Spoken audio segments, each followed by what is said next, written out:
लोग कैसे हैं? Myself Pooja Joshi, I am your educator. चलिए स्वागत करते हैं आप सबका DMM चैनल में।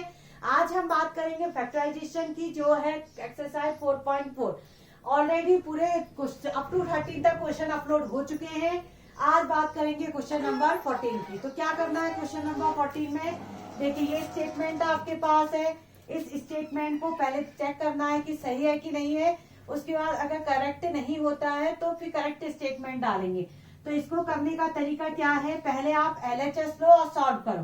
RHS के बराबर आना चाहिए। ठीक है, देखो अगर हमने स्टेटमेंट लिया A+4 A+2, अगर हम इसको सॉल्व करते हैं, देखिए A से A मल्टीप्लाई होता है तो बनेगा A²। इस A से आप 2 को मल्टीप्लाई करेंगे तो बनेगा 2A। इस A से 4A को मल्टीप्लाई करेंगे तो बनेगा 4A। तो 4 2 जा 8। जब हम इसको जोड़ते हैं तो देखो ये आता है 6A + 8। तो ये देखो is not equal to RHS। ये तो RHS के बराबर है ही नहीं। RHS तो हमारा ये दिख रहा था, लेकिन ये तो RHS ये है। ठीक है, तो has the correct statement is. तो करेक्ट स्टेटमेंट क्या बनेगी हमारी? ये लिख लीजिए लेफ्ट वाली A+4 A+2 और राइट हैंड साइड में लिख दीजिए जो हमने बनाई है। हमने तो बनाई है, उसको लिख लीजिए A² + 6A + 8। यही तो बनाई है हमने, दोबारा सॉल्व करने की जरूरत नहीं है। जब एक बार आपने कर दिया है तो ये हमने सॉल्व करा, सही से सॉल्व करा और ये देखिए स्टेटमेंट सही आ गई। ठीक है, अब 15 की बात करें, इसमें भी LHS ले लीजिए। लिया A से A मल्टीप्लाई A², A से 2 मल्टीप्लाई -2A, 4 से ये मल्टीप्लाई, देखो -4 और A मल्टीप्लाई होके -4A, माइनस माइनस प्लस हो जाएगा, +4 2 जा 8। ठीक, अब इसको सॉल्व करेंगे तो A² - 6A + 8 is not equal to RHS। RHS की स्टेटमेंट देखो ये है, और यहाँ देखो हमारा ये आया है। ठीक है, करेक्ट स्टेटमेंट हमने निकाल लिया। तो आप अब has the correct statement is, the correct statement is. तो करेक्ट स्टेटमेंट क्या आ गई आपकी? A² - 2A, सॉरी पहले लेफ्ट वाला लिख लो आप, है पहले लेफ्ट वाला लिख लीजिए, A - 4 और A - 2 की। तो इसकी करेक्ट स्टेटमेंट ये है, ये जो हमने निकाली है, हमने सॉल्व करके निकाला है A² - 6A + 8। ये है करेक्ट स्टेटमेंट। ठीक, चलिए 14 और 15 हमारा हो चुका। अब हम बात करते हैं इसके नेक्स्ट पार्ट की, 16 और बहुत कुछ पार्ट बचे हुए हैं अभी।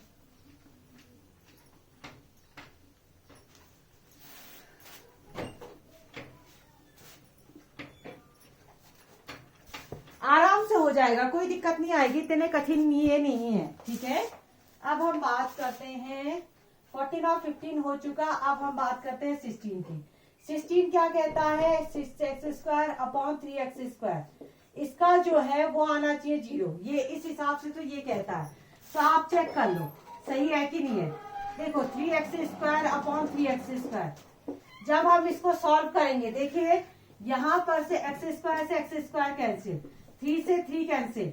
ठीक है, तो ये बनेगा स्टेटमेंट 1। एक काम करो, आप पहले स्टेटमेंट इसको लिख लो, अगली पार्ट में करते हैं करेक्शन। एक बार इसको और लिख लीजिए, फिर करते हैं करेक्शन, क्योंकि फिर हमारा LHS भी गायब हो जा रहा है। देखो x² से x² कैंसिल, 3 से 3 कैंसिल, ये 0 नहीं होता है, ये 1 टाइम होता है। ठीक है, इसका आंसर आना चाहिए 1।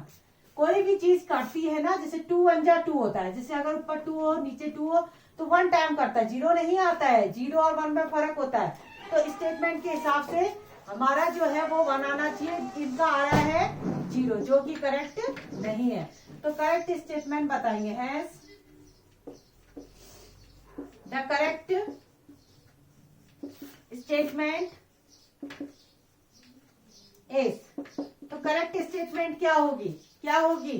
देखो 3x² / 3x² is equal to 1। ये है करेक्ट स्टेटमेंट। ठीक है, 0 नहीं होगा, 1 होगा। ठीक है, 1 टाइम कटेगा। चलिए अब बात करते हैं इससे 16 हमारा हो गया, 17 की बात करते हैं अब।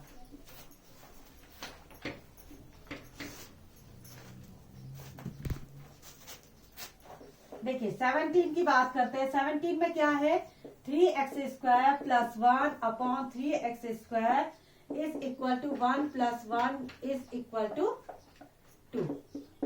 ये कह रहा है, ये स्टेटमेंट बताइए ये सही है कि नहीं है। अच्छा अब इसमें देखिए 3x² अपॉन 1। अच्छा अब इसको हम देखें जरा, LHS सॉल्व करते हैं। देखो 3x² प्लस 1 अपॉन 3x²। अच्छा चलो अगर हम इसको लिख लें तो देखो, अगर हम 3x² को दोनों तरफ लिख लें, देखो हमने क्या किया, 3x² को इसके साथ भी लिख लिया और प्लस 1 करके 3x² इसके साथ भी लिख लिया। ठीक है, तो ये कट जाएगा कितने बार, एक बार। तो यहां पर बनेगा 1 प्लस 1 अपॉन 3x², है ना, 1 प्लस 1 अपॉन 3x²। अब ये देखिए यहाँ पर 1 प्लस 1 2 कह रहा है, बिल्कुल नहीं है, ऐसा तो पॉसिबल है ही नहीं, क्योंकि x की वैल्यू तो हमारे पास है नहीं, तो हम इतना ही छोड़ देंगे। Otherwise we can solve this, उसको हम सॉल्व कर लेते हैं। अब सॉल्व ये होगा नहीं, उतना ही रहेगा। तो करेक्ट स्टेटमेंट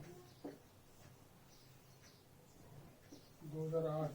दो correct statement is, correct statement is क्या होगा, पहले आप लिख लीजिए इसको, 1 plus 3x² upon 3x² is equal to 1 plus 1 upon 3x²। ये है करेक्ट स्टेटमेंट, ये है आपका करेक्ट स्टेटमेंट। ठीक,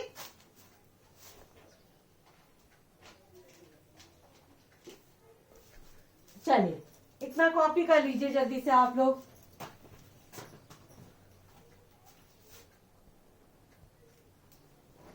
चलिए बच्चों अब हम बात करते हैं क्वेश्चन नंबर 18 की। तो इसमें देख लीजिए, देखो दो इस तरह की स्टेटमेंट, इसका ये स्टेटमेंट आपको दिया है। तो कैसे करेंगे, सबसे पहले LHS ले लो LHS। क्या आया, 3x अपॉन 3x प्लस 2। ठीक है, अच्छा ये देखिए इसको, ये जो है अपने सिंपलेस्ट फॉर्म में। अब कैसे इसको सॉल्व करोगे, कुछ है ही नहीं सॉल्व करने के लिए, तो आपका जो राइट हैंड साइड है वो भी यही स्टेटमेंट आएगा। कुछ भी सॉल्व नहीं हो रहा है ये स्टेटमेंट, है ना। तो आपका देखिए स्टेटमेंट में वो क्या रहा था, 1/2, तो ये देखिए यही स्टेटमेंट है ना। तो यहां पर लिखेंगे हैज द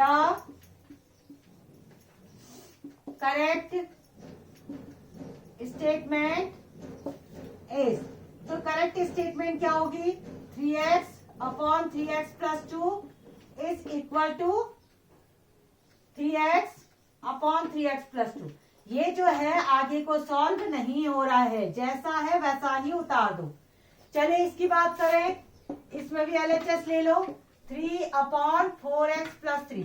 अब इसको भी कैसे सॉल्व करोगे, देखो कुछ होता आगे न्यूमरेटर में, कुछ होता न्यूमरेटर में कुछ और होता, तो कुछ हम करते, कुछ भी नहीं है। तो आप सिंपल इसी को उतार दीजिए, ये कुछ भी सॉल्व हो ही नहीं पाएगा। Is not equal to RHS क्या कह रहा था, 1/4x लाओ, लेकिन ये तो नहीं है। तो अब आप लिखेंगे hence the correct statement is,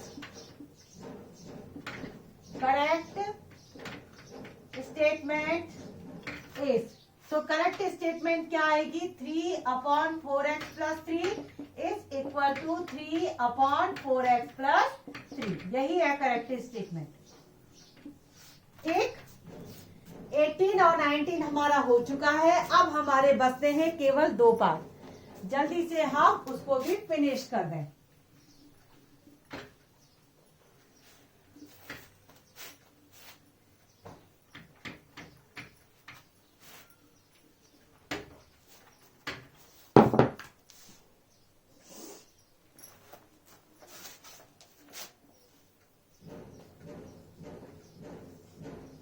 देखो 4x plus 5 upon 4x is equal to 5। ठीक है, तो अब इसमें LHS ले लीजिए, 4x प्लस 5 अपॉन 4x। इसको सॉल्व किया जा सकता है। देखो इस 4x के नीचे 4x जो ये है ना, देखो इसके नीचे ये लिख सकते हो आप, क्योंकि बीच में प्लस का साइन है तो अलग अलग आप लिख सकते हैं। जैसे 5 अपॉन 4x, ये टेक्निक हो सकती है, ये अपॉन ये और ये अपॉन ये, ऐसे हो सकता है। देखो 4x से 4x कैंसिल तो बचेगा 1, तो 1 प्लस 5 अपॉन 4x। हमारे हिसाब से तो ये स्टेटमेंट आनी चाहिए, और इनकी तो स्टेटमेंट आ रही है केवल 5, जो कि है रॉन्ग। अब हम करेक्ट स्टेटमेंट देंगे। Hence, the correct statement is, तो करेक्ट स्टेटमेंट क्या आएगी?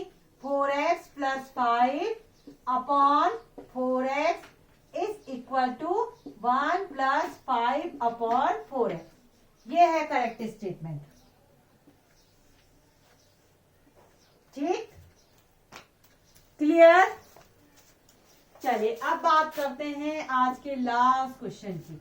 ये एक्सरसाइज भी आज हमारी फिनिश हो गई। क्या आया? 7x plus 5 upon 5 is equal to 7x। ठीक, अब इसमें ले लीजिए आप LHS। 7x अपॉन 5, ये अपॉन ये प्लस 5 अपॉन 5। ठीक है, तो 5 1 जा 5 होता है, तो 7x अपॉन 5 प्लस 1 ये आया। लेकिन इनका क्या आ रहा है? 7x is not equal to RHS। तो hence the correct statement is, तो करेक्ट स्टेटमेंट क्या बनेगी आपकी?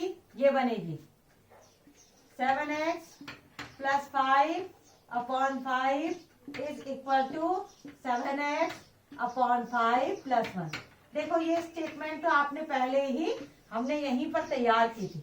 ठीक है, जब हम यहाँ पर सॉल्व करते हैं तो स्टेटमेंट देते हैं करेक्ट, उसी को उठा के लिख दीजिएगा। डबल डबल बार मेहनत आपने क्यों करनी है? ठीक है, तो आज बड़ी मुश्किल से, लेकिन ये चैप्टर आज फिनिश हो गया। पूरा का पूरा एक एक क्वेश्चन मैंने कराया है। अगर आपको देखना है तो सारे टू जेड क्वेश्चन आपको मिल जाएंगे। आप बार बार इन क्वेश्चनों को प्रैक्टिस करिए, बार बार इन क्वेश्चनों को लगाइए कि फैक्टराइजेशन चैप्टर ही बहुत इंपॉर्टेंट है, अपने आप में ही बहुत इंपॉर्टेंट। ठीक है, तो पढ़ाई करते रहेंगे। Okay, good afternoon.